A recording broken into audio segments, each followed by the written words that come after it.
চাকুলিয়ার ছেলেটা হাঁটে, দৌড়ায়, লাফায়, গাছে চড়ে, সাইকেল চালায়, সব কিছু করে, আবার কাঁদে অঝরে। খুশির কান্না। ও, একটা কথা বলাই হয়নি, মোকশেদের একটা পা ছিল না। যখন তার 6 বছর বয়স তখন এক দুর্ঘটনায় হারিয়েছিল পা।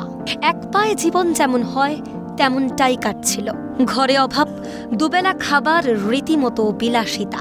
কারোর সঙ্গে বন্ধুত্ব করতে গেলেই বাদশাত্ব সমাজ, একা শুধুমাত্র ক্রাচ সঙ্গী। অসহ্য এক সময় কাটাতে হয়েছিল মোকশেদকে। এরপর দুয়ারের সরকার ক্যাম্প থেকে মিলল নকল পা। জীবন বদলে গেল মোকশেদের। এখন ফের বন্ধু পেয়েছে ছেলেটা, এখন আবার বাঁচতে শিখেছে। আমরা প্রায় 1070 জনকে এই সাহায্যগুলো করতে পেরেছিলাম। তার মধ্যে এই ছেলেটি এসেছিল মুকসুদ আলম, আমারই এরিয়ার, আমার ব্লক এরিয়ার বিদ্যানন্দপুরের কাহালগাঁওয়ে। তো কম বয়সী ছেলে, 18 বছর।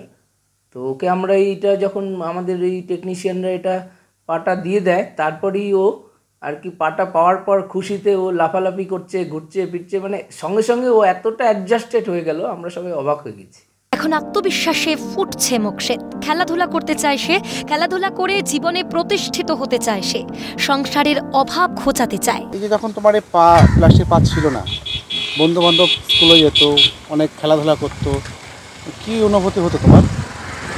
ও, যদি আমি ওদের সমান খেলতে পারতাম ওরকম মনে হতো, যে খেলতে পারি না তাই মন খারাপ লাগতো। কত বছর আগে তোমার পা হারিয়েছে? 5-6 বছর। তুমি যখন ছোট ছিলে তখন অ্যাক্সিডেন্ট হয়ে গেছিলাম। তারপর থেকে পা ছিল না? না। এখন ওই প্লাস্টিকের পা দিয়ে কী করতে পারছো?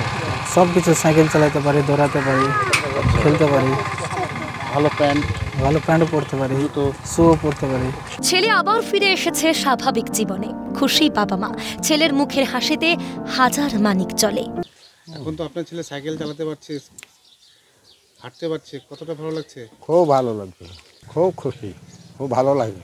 এখন তো ভালো লাগছে, ছেলেটা হাঁটতে পারছে, করতে পারছে, কিন্তু ছেলে হাঁটছে কিন্তু পারছে, সাইকেলে যেতে পারছে, স্কুলে যেতে পারছে, স্কুলে আসতে পারছে। গোটা প্রশাসন যখন একাধিক দুর্নীতিতে যুক্ত বলে অভিযোগ, সেখানে এ ধরনের ঘটনা কিছুটা হলেও সরকারের প্রতি বিশ্বাস ফেরায়। ভালো থাকুক মোকশেদ, নিজের জীবনে প্রতিষ্ঠা পাক। নন্দদুলাল সরকারের রিপোর্ট, ক্যালকাটা টেলিভিশন নেটওয়ার্ক।